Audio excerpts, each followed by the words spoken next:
Ich habe mich vor einigen Tagen endlich dazu entschlossen, mir das neue Apple Magic Zubehör in Form von Magic Keyboard und Magic Trackpad 2 zu kaufen. Nun konnte ich es schon ein paar Tage im Alltag testen, um euch nun meine Meinung zu den Geräten vorzustellen. Viel Spaß! Anfangen möchte ich hier mal beim Design, denn das hat sich bei beiden Modellen im Gegensatz zu den Vorgängern stark verändert.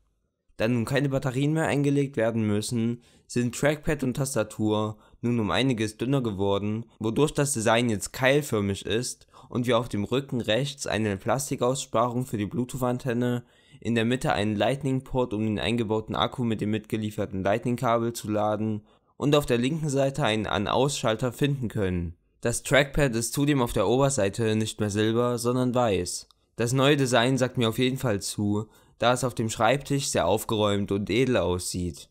Der Akku soll laut Apple bei beiden Geräten nach einer vollen Ladung, die ca. 2 Stunden dauert, ungefähr einen Monat lang halten, und schon nach 2 Minuten Laden soll das Gerät 9 Stunden benutzbar sein. Das konnte ich in der geringen Zeit aber noch nicht testen.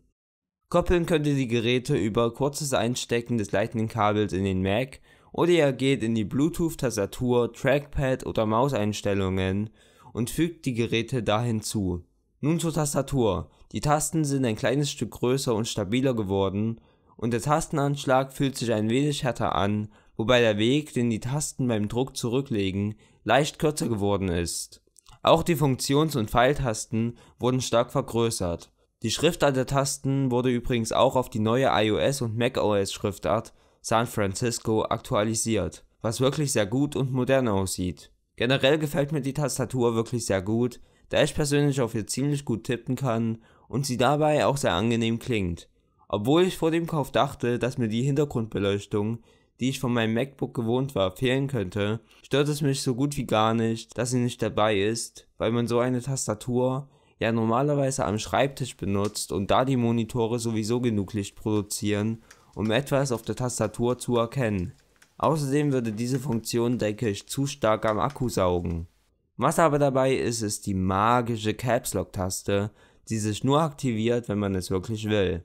Jetzt zu dem Gerät mit den meisten Aktualisierungen, dem Magic Trackpad 2. Durch das neue Design ist nun die komplette Fläche touch-sensitiv, wobei diese auch nochmal um 29% vergrößert wurde, was echt angenehm ist. Somit ist das Trackpad ca. zweimal so groß wie das eines MacBook Pros oder erst 13 Zoll und das merkt man. Man hat hier einfach viel mehr Platz als beim Vorgänger und diesen Platz kann man dank Force Touch nur noch überall drücken, was mich vom Kauf des alten Trackpads immer abgeraten hat, da es dort nur möglich war, unten richtig zu klicken. Wenn du wissen willst, was man mit Force Touch noch so alles machen kann, dann schau mal in die Beschreibung, denn ich habe schon ein Video dazu gemacht, was Force Touch überhaupt ist und was meine 4 Lieblingsfunktionen sind. Das einzige, was mich anfangs etwas gestört hat, ist, dass das Klicken bei diesem Trackpad viel lauter ist als das im MacBook. Daran konnte ich mich aber zum Glück schnell gewöhnen. Aber Gesten wie Mission Control, Launchpad oder Schreibtische wechseln haben sich noch nie so gut angefühlt, einfach nur wegen der Größe. Was ich jetzt noch gar nicht angesprochen habe, ist der Preis, welcher hier wirklich haushoch übertrieben ist.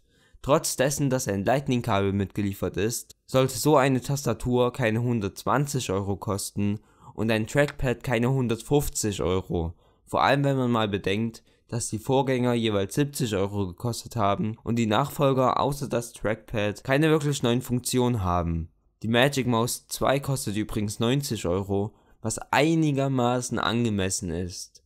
Das war's nun aber auch schon mit diesem Video. Wenn es dir gefallen hat, dann gib doch einen Daumen hoch oder schreib einen Kommentar. Um nichts bei meiner Seite zu verpassen, kannst du auch gerne ein Abo dalassen.